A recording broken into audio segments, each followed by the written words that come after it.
Hi everyone, it's Stephanie and welcome back to another video. Today we are going to be playing with some new products, specifically the new interactive swing die. This is a really cool die concept that's going to allow you to create swinging elements on your card designs. So I want to show you a few different ways that you can use this die to create movement on your cards. So I'm going to go through the process with the first card here and kind of go through the whole card start to finish. And then I'm going to show you two additional cards that I created and just kind of used the interactive swing die a little bit differently on those second cards. So the first thing I'm going to do here is I'm going to stamp out my image that I'm going to use for the first card. This is the newest Pure Innocence set that is called Start Each Day with a Wii. And this one works really great for this die design because she's actually sitting on a swing. So we're going to make the whole stamped image be the actual interactive moving part on the card. So I'm not going to leave all of the coloring in the video this time just because the video is already quite long and I really want to concentrate on how to assemble the card to create the interactive portion. So for the images, I'm using my Copic markers as I usually do, and I'm just doing some very basic coloring. I'm not doing a lot of shading or anything like that because they are kind of small images. I'm just adding some basic color on them to bring our little images to life.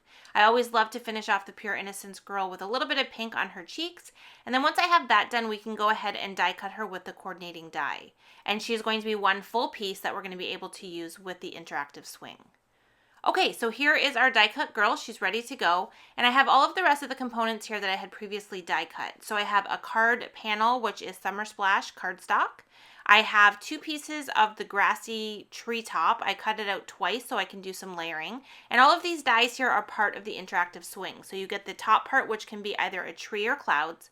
And then I'm using this longer piece here, as well as two of the little circles that come in the die set. All of these are going to work together to create the interactive component. So for the first swing element, we're going to use this longer piece here that has the circle area up on the top. The open circle area is what we're going to use to create the actual mechanism that's going to make the swing move. And then the longer piece is what you can adhere in behind an object. So this stamped image is going to work great to show you this piece in action because we have the swing ropes there that are going to perfectly conceal this longer piece that hangs down. So we're going to add this directly over top and you're never actually going to see this long piece with the circle element. So to create the part that's going to make it swing, what I need to do is figure out where I want to position the very top part of our swinging mechanism. And in the die set, you have 3 circle dies. The smallest circle, which is the one I have here on screen, is what you're going to use to cut a hole into your cardstock panel. This is the first way that you can assemble this swing so that you have a little bit of dimension underneath of the panel and a little bit of dimension on top of the panel. So once I figured out where approximately I wanted her to kind of be positioned on the card, I went ahead and added that little circle die to my panel. I put a little piece of Post-it tape on there to hold it in place, and now I'm just running it through my die cutting machine. And what this is going to do is it's going to die cut a little hole in the center of that little cardstock panel, and that's where we're going to build everything that we need to make the swing interactive. Once we have the hole in the panel, we can go ahead and start to assemble the rest of the pieces. So what I need to have here is some foam adhesive. You can use a roll like this, you can use foam squares, whatever you have on hand. I also have some 1/8" score tape. This is what I like to use to adhere the little spin and slide discs, which are these little plastic circle pieces that I have here. Now you can definitely use a liquid glue like Matte Multi-Medium if you want to adhere these on. I find the score tape works really well because it has a really strong hold and I don't have to wait for any glue to dry or make any mess with the liquid glue. So this is my preferred method, but you can definitely adhere these any way that you prefer. So what we need to do is we need to have some adhesive on both sides of this little spin and slide disc. So once we have the adhesive on both sides of our little spin and slide disc, I'm going to go ahead and remove the adhesive backing on one side of this, and I'm going to attach this to the largest of the 3 circles. So I have the circle cut out from white cardstock, and I'm attaching that spin and slide disc right to the center of this circle. And this is going to act as a stopper on the back of the panel so that we can kind of put that spin and slide disc right through that circle opening and have it come through up to the front of the panel. This larger circle attached to it is going to ensure that it doesn't come fully through, and we're going to be able to sandwich this in between another little circle that we're going to add here on top. So the top circle is going to be the medium-sized circle. It's a little bit smaller so that it's easier to conceal underneath whatever you're hiding it under. And before we add this to the top of the spin and slide disc, we just need to make sure that we take our little hanging element, place it over top, and then put the second circle on top. And once we add this on here, we are going to have this little hanging element completely sandwiched in between there, and it's not going to be able to come out. And you can see when I lift the panel, it's going to be able to freely move back and forth and a little bit up and down. Once we add the top piece on, it's going to kind of contain it a little bit more when we fully assemble the card. But now you can see we have this swinging mechanism that is going to go back and forth on the card, and now we can add our stamped image on top, and our girl is going to be able to swing. So for this design, I decided to make a tree top so that it looks like she's kind of swinging on a little swing that's attached to a tree. So I've die cut the top with 2 different shades of green cardstock. I have a darker one and a lighter one, and I'm just kind of layering them to provide a little bit of contrast and make it look a little more dimensional when we add it to the card. To adhere the tree top to the panel, I'm using some foam adhesive and I'm adding it along the top and down the 2 sides. This is just going to lift the tree top off of the panel a bit and allow that swinging mechanism to easily move. And by only adding it to the sides and the top, I have that whole open area underneath the branch, which is going to allow that long piece hanging down to be able to swing back and forth on the card. So you want to make sure you don't put foam adhesive in the center area or it will stop your swinging piece from moving. I also added a bunch of foam adhesive to the back of the panel so that we can add it to the card base when we're finished. And now you can see that once I set it on top there, it's easily able to move back and forth. To adhere our stamped image, I just added some score tape down the center of the long piece here, and I'm just going to layer this on top and press it down firmly to adhere it on here. Now, if you have a smaller image that you want to add, you don't have to keep this long piece as long as it is. It worked perfectly for this image since she has the long swing ropes. But if you wanted to use a smaller image like a monkey or something kind of swinging in the trees, you could trim that down so that it doesn't go as far down the panel. So just kind of get creative with it and change it up for whatever it is you want to have actually swinging on the card. So now I just added the tree top here onto the top of the panel, and you can see it's slightly shorter so you get a little bit of a border on an A2 size card.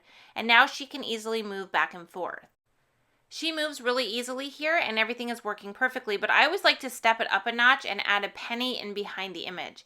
And what this is going to do is it's going to create some weight and it's going to give it a more of a pendulum motion, and it's going to easily swing back and forth with a lot more movement. So what I like to do is just use some score tape, add it to the back of the penny, add the penny to the back of the image, and now you can see how quickly she can swing back and forth. So it's personal preference. If you want her to move a little bit more slowly, then I would just kind of leave that penny off. But if you want to have her gain some momentum as she swings under that treetop, then the penny definitely helps to do that. So to finish this card, I just added a sentiment to the top. This is a sentiment from the stamp set. I stamped it onto black cardstock with Versamark ink. I heat embossed it with white embossing powder, and then I just trimmed it up with a fishtail sentiment strip.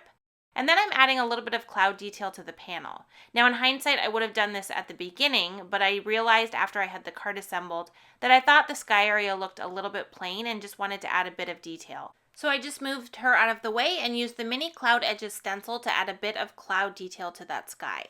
And the last thing we need to do is just add this to our card base. So I've added the foam adhesive to the back here of the panel.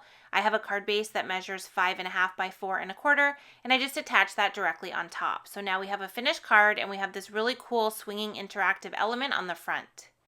Now that is the first card. I wanted to show you how to use that part of the die set. I have 2 more cards that I'm going to quickly create here, and I already have all of the elements stamped and colored. I just wanted to show you 2 more ways that you can create with this die set.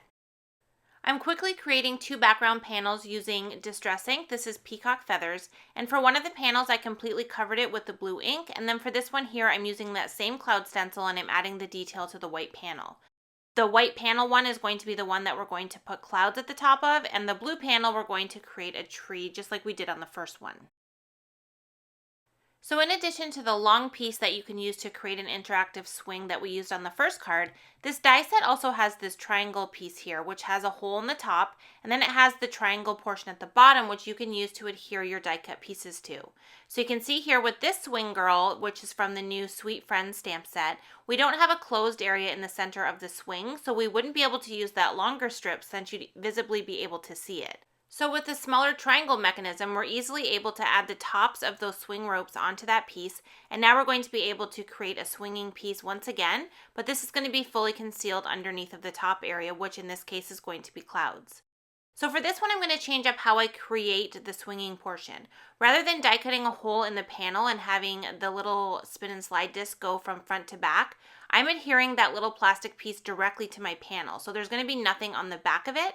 It's going to be completely on the front. And when we add the cloud detail over top, I'm going to use 2 layers of foam adhesive rather than the single layer that we used on the first card.